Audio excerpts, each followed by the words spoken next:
Hello YouTube, I'm Michael, And I'm Jay. and today we're here to review Precious. It's based on a novel called Push, written by Sapphire, and the screenplay was written by Jeffrey Fletcher, the director was Lee Daniels, and was released on November 20th, 2009. We're going to be doing things a little bit differently.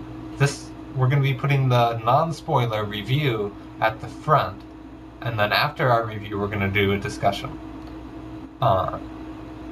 So go ahead, Jay. Start off with your review. And this is spoiler-free review. Spoiler-free review. Okay.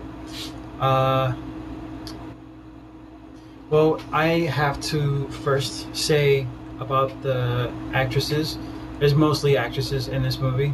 If you don't have a problem with that, hopefully you don't, because you should love movies. Monique and Gaburi Sidibe, hopefully I'm pronouncing that right, do a phenomenal job. As a new face, acting as Precious, she swept me off my feet. I would love to see her in other movies. And Monique does an impactful performance.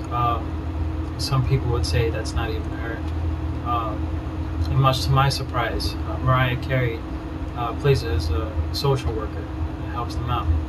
And at first glance, you don't recognize her, but it's her, and she does a great job too. In terms of acting, it's pretty much nailed.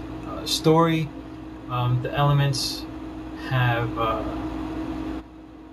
suspense. The elements have drama. It is an emotional roller coaster for both the characters and as a person seeing these characters. And there's definitely a synergetic bond between audience and characters, because what the characters go through, you definitely feel for them. You definitely empathize. You definitely feel what they're going through, and you want them to succeed. So, thumbs up or thumbs down? Definitely a thumbs up. Okay. I, on the other hand, wasn't entirely happy with this movie, story-wise. This is spoiler-free, so I'm not going to say what, but there were story elements that I feel should have been left out. If you want to hear what those are, just go ahead and keep watching. It'll be covered in the discussion, but I won't spoil them here. I agree with Jay that the acting was incredible. Especially, I want to reiterate, for fresh face Gaburi Sidibe. She's not a classic beauty, but who says that that's bad? You know, I definitely like when a movie is able to showcase, you know, someone that, let's be frank, isn't a model and doesn't have that 100% screen presence. But, like I said, I wasn't entirely happy with some of the story elements that this movie chose. Well, where Jay said it was emotional roller coaster, I have to agree, but I think it gave one too many dips and not enough high points. I'm not going to give this a thumbs down, but I'm going to do a little in between here. Teeter-totter. Yeah, because, like I said, the acting was phenomenal, but me personally, I really would have to say that overall I didn't like it because of some of the story elements, even though I think that the acting was incredible. So, if you've already seen it, keep listening for our review if you haven't, or for our discussion. If you haven't seen it, then maybe our review here has helped you decide whether you want to or not. Alright, here's the discussion part about Precious. Yep. I'm just gonna go right into it. It was very sad. And I'm... Frankly, the mother, Precious's mother, is one of the most horrible characters I've ever seen, like, ever.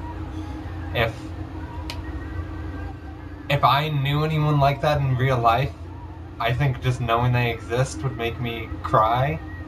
Probably, yeah. But maybe not the worst character, but the best character portrayed as the worst person you can probably. Well, that's think what of. I mean. I mean, the character itself wasn't bad. Like, she wasn't poorly acted. The acting was quite good. Yeah. But the character itself was so horrible.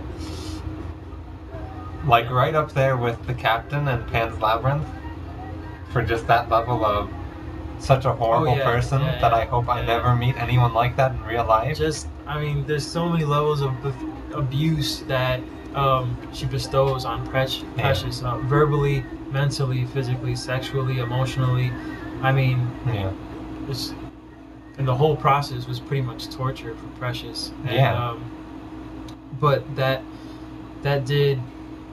and other elements involved in the story did motivate Precious to get out of there and do better for herself and her children. You know, nobody wants to stay sad forever. Everybody wants better for themselves. Yeah, and that would have been fine. They had to give her HIV? I'm serious. I would have been so much happier with this movie. I would have been in such a better place right now if she didn't have HIV. You see her walking down the street with her kids. She's going to be dead before they're even able to recognize that she exists. Yeah, that's I mean, true, they sure gave the movie a happy, upbeat music, and Precious had a happy look on life. But to be frank, she didn't have much life left. Well, I mean, right now we can only hope that she'll make the best. She'll make the best of it, and by the end of the movie, you can tell that she will, because she has both of her children. She's reunited for them, and she's not gonna go back to what barely of a life she was living. So. Yeah, but my point is that even though she's gonna make the best for her children, her entire life was torture, and in the end, when she finally gets some form of happiness, some form of joy out of life,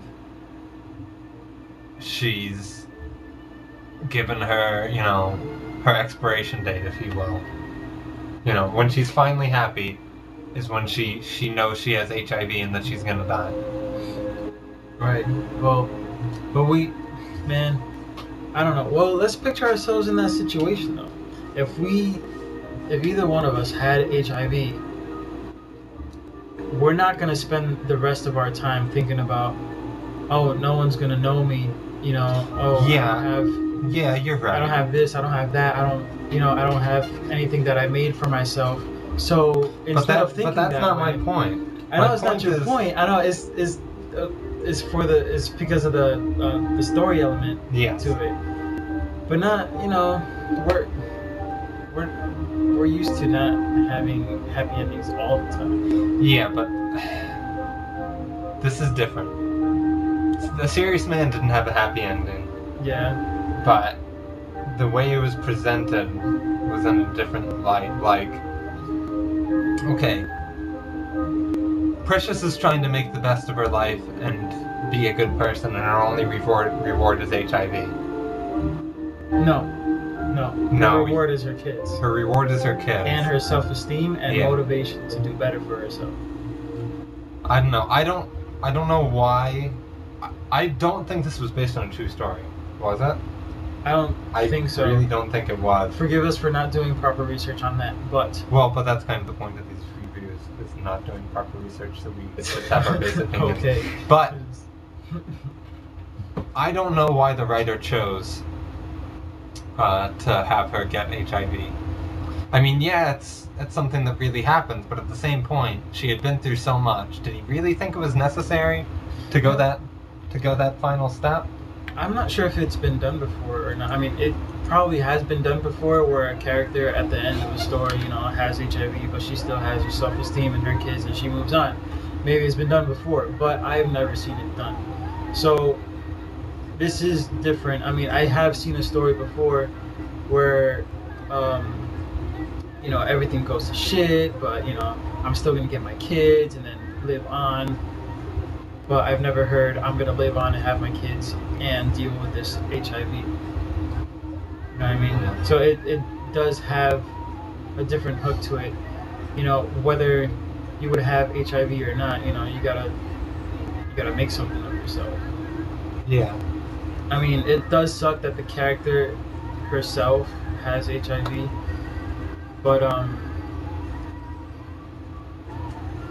think in the aspect of the character's life, that is the biggest thing, but to her, it's not.